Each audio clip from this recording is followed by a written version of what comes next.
এই গল্পটা রহস্যপুর নামের এক গ্রামের, যেখানে হঠাৎই ভয়ের পরিবেশ তৈরি হয়েছিল। সন্ধে হওয়া মাত্রই যে যার নিজের বাড়িতে ঢুকে পড়ত। কেউ কাউকে যতই ডাকুক না কেন, যতই মিনতি করুক, কেউ নিজের বাড়ির দরজা খুলত না। এমনকি তাদের আপনজনকেও ডাকলেও তারা দরজা খুলত না। একদিন ওই গ্রামে শহর থেকে এক পরিবার ছুটি কাটাতে নিজেদের বাড়িতে এলো। তাদের এক সন্তান ছিল, নাম হলো গোলু। যেমন তার নাম তেমনি তাকে দেখতে। আসা মাত্রই গোটা গ্রাম জুড়ে সে দুষ্টুমি করে বেড়াতে লাগলো। কিন্তু সন্ধে হওয়া মাত্রই যেই না সবাই নিজের নিজের বাড়িতে ঢুকে দরজা বন্ধ করে দিল, গোলু তখন চিন্তায় পড়ে গেল। কারণ শহরে তো তার অনেক রাত পর্যন্ত খেলার, জাগার, পড়ার, টিভি দেখার অভ্যেস ছিল। সে জিজ্ঞেস করাতে তার কাকা উত্তর দিল, এক রাতে যখন উনি কাজ করে ফিরছিলেন। আরে, এত গরমের মধ্যেও এভাবে ঝড় বইছে কেন? এটা কোনো ঝড় নয়, এটা আমাদের আসার সংকেত। আমরা যতই গ্রাম ঘুরি না কেন, কিন্তু এই গ্রামের মানুষের মাংসের একটা আলাদা স্বাদ আছে। হ্যাঁ, এক রাত খেলে 4 রাত আর খিদে পায় না। খুব ভালো। রোজ রোজ খেলেও এই লোকগুলো বাড়ির বাইরে বেরোনো বন্ধ করে দেবে। হ্যাঁ, ওরা তো জানেই না যে এখনো পর্যন্ত গ্রামের 12-13 জনকে আমরা খেয়ে ফেলেছি। আর কেউ জানতেও পারবে না, কারণ আজ পর্যন্ত আমাদের চোখ থেকে কোনো শিকার বেঁচে ফিরে যেতে পারেনি। চল, একেও সব সময়ের মতো আমি প্রথমে খাওয়া শুরু করি। দিদি, আজকে আমি আগে খাই? না, বড় দিদি আগে খাবে।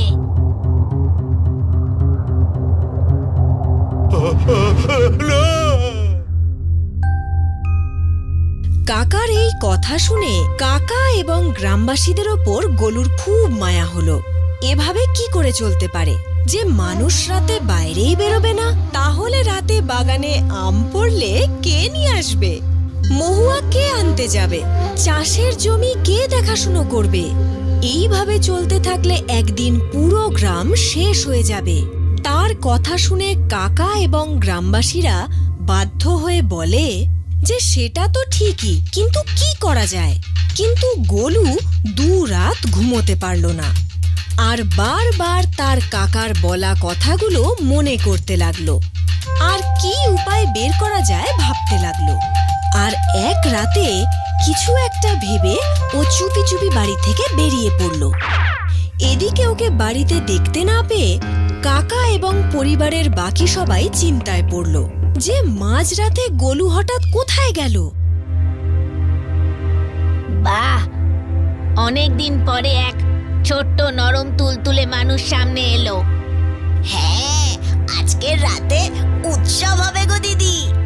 ওকে আমি এক্ষুনি শিকার করছি। না, বড় দিদি আগে খাবে। না, তোমরা আমায় খেতে পারবে না। কেন? তুই কি পাথর দিয়ে তৈরি? না, গোটা গ্রামের সবাই জানে যে সব সময় তুমি তোমার ছোট বোনকে এঁঠো খাবার খাওয়াও। তাতে কি হয়েছে? বড় দিদি আগে। দাঁড়াও, কিরকম ছোট বোন তুমি? আরে যুক্তি দিয়ে কথাটা তো বলো। আজ পর্যন্ত তুমি তোমার বড় দিদির কথা মেনে এসেছো। বড় দিদি আগে খেয়ে নিত, কিন্তু আজ তুমি প্রথমে খাও। হ্যাঁ দিদি, আজকে আমি আগে খাই। তুই আগে কেন খাবি? সব সময় তো আমি প্রথমে খাই। আমি ওকে প্রথমে খাবো। আরে তোমরা বুঝতে পারছো না কেন? আজ পর্যন্ত যত বড় মানুষ এসেছে তখন বড় দিদি প্রথমে খেয়েছে। আজ আমি যখন এতই ছোট, তখন ছোট বোনই প্রথমে খাবে। হ্যাঁ দিদি, ও কিন্তু ঠিকই বলেছে। চুপ! বড় দিদির কথা না শুনে একটা ছোট্ট বাচ্চার কথা শুনছিস? বাচ্চাটা ঠিকই বলেছে, আজকে আমি আগে খাবো। তবে আমি কি তোর এঁঠো খাবো নাকি? আজ পর্যন্ত এও তো এঁঠো খাবারই খেয়েছে। হ্যাঁ, আমিও দেখছি তুই প্রথমে কি করে খেতে পারিস। আমিও আজকে দেখবো। আগে তুমি আজকে কি করে খাও।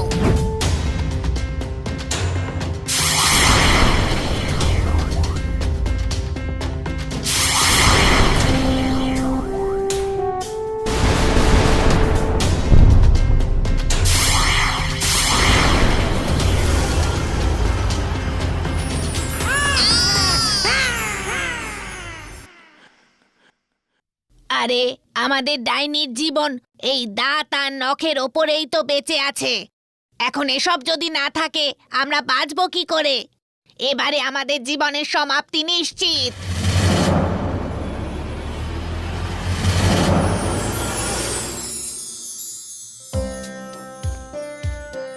আরে গোলু বাবা, তুমি ঠিক আছো তো? হ্যাঁ কাকা, ওই দেখো তোমাদের ডাইনি কেমন জলের মতো তরল হয়ে গেল। হ্যাঁ, আমরা দেখেছি বাবা।